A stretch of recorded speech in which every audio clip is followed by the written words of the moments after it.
It's a beautiful day out. Let's take a walk. Okay, so we covered stocks, we've covered bonds, we've covered mutual funds, we've covered risk. How do we put all of this together to start to begin our journey towards financial freedom, financial independence, whatever it is that you are interested in? The first thing is going to be getting out of debt if you have any consumer debt.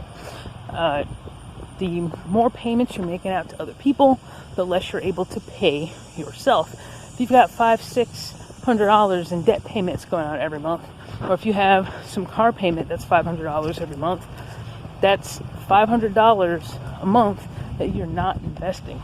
There was actually an article just done by with Kevin O'Leary, where he talks about how investing $400 a month is enough to make you a millionaire. There's a lot of traffic out on a Thursday afternoon. I guess this is our new normal. People working from home or not working. A lot of people out cutting grass. A lot of people driving. But anywho, yeah, so in this article, he talks about how $400 a month is enough for you to at least retire a millionaire.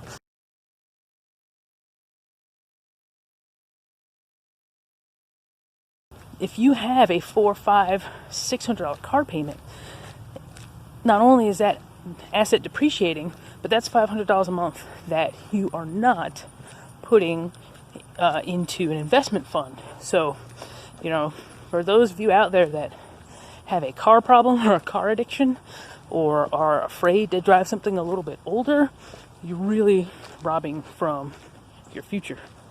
I'm coming up on probably the best or second best political sign I've ever seen.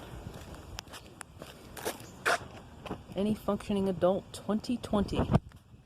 I feel that. The other thing to note about that is the average car payment in the United States is about $500 a month.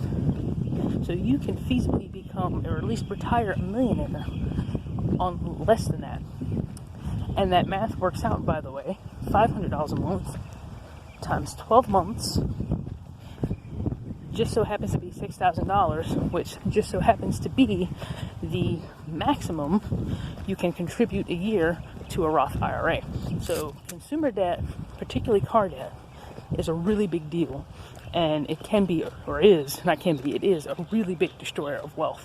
Okay, so after you pay off all your debts, the next step is to build your emergency savings fund, 3 to 6 months. I would err on the side of 6 months, maybe even 6 to 8 months. I know a while back the average job search took about 6 months. If you're a single mom, you got a couple of kids, and you're trying to do it all, 6 months is probably going to suffice way better than 3 months.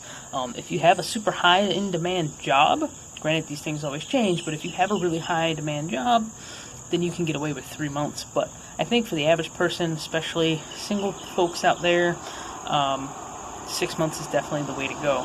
That emergency fund is going to give you some space. It's going to give you the opportunity to get to breathe a little bit. Once you get your fully funded emergency fund, whatever it is that you're comfortable with, you now can breathe a little bit. You have options. So if you have wanted to start a business, if you want to move, anything you want to do, now you can gear all that money towards, now that you've started to build your foundation. After you build that foundation and you decide which direction you want to go, do you want to buy a house, whatever it is that's going to be the next move for you, now you want to get right into, at the bare minimum, saving for retirement. And the goal is going to be to save 15% of your income, your gross income, towards retirement. So this is your base minimum investing. If you want to retire ahead of that time, great. Now you know you need to invest a little bit more. Probably you want to invest not in a retirement account, but in a brokerage account, so that way you can have you can withdraw that money before retirement age without any sort of penalty. But that's really how you want to do it. You want to build that foundation out. You want to get out of debt.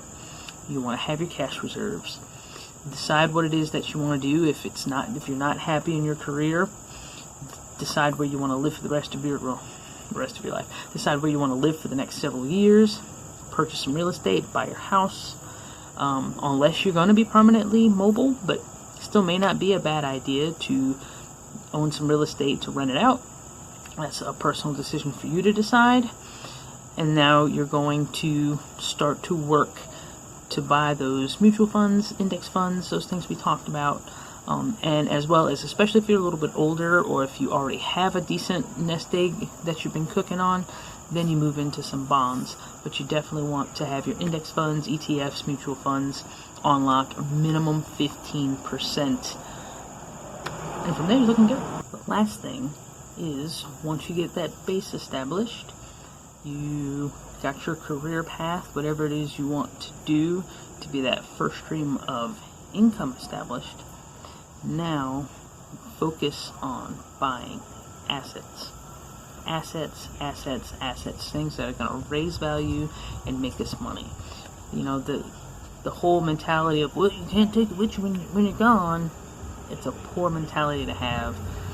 That's exactly how so many people in the richest nation in the world, for now, end up retiring broke and having to rely on Social Security and having to work longer than they really want to. It's so important to buy assets, whether that be real estate, whether that be stock, whether it be investing in yourself in a business. You want to buy assets, because those assets will take care of you later in life, so you don't have to work until you're 80 years old. That's it. That is Investing 101 in a nutshell. I hope you found this video helpful, inspiring. Just think about being outside. I hope you found this video helpful. I hope you found it inspiring. I don't know, maybe inspiring is not the right word, but useful, is that's how you put it together. You don't want to go out of order. You don't want to try to invest and you have no cash reserves. You're just going to pull your cash out of your investments, or you're going to rack up debt. Do these steps in order to pay off your debt. Get your cash reserves for you and your family to have a cushion on, and then be focused on investing. Get those stocks, get those bonds, get those mutual funds, get those, get that real estate, get things that are going to make you money, or at least preserve wealth. And that's it. See you guys in the next one.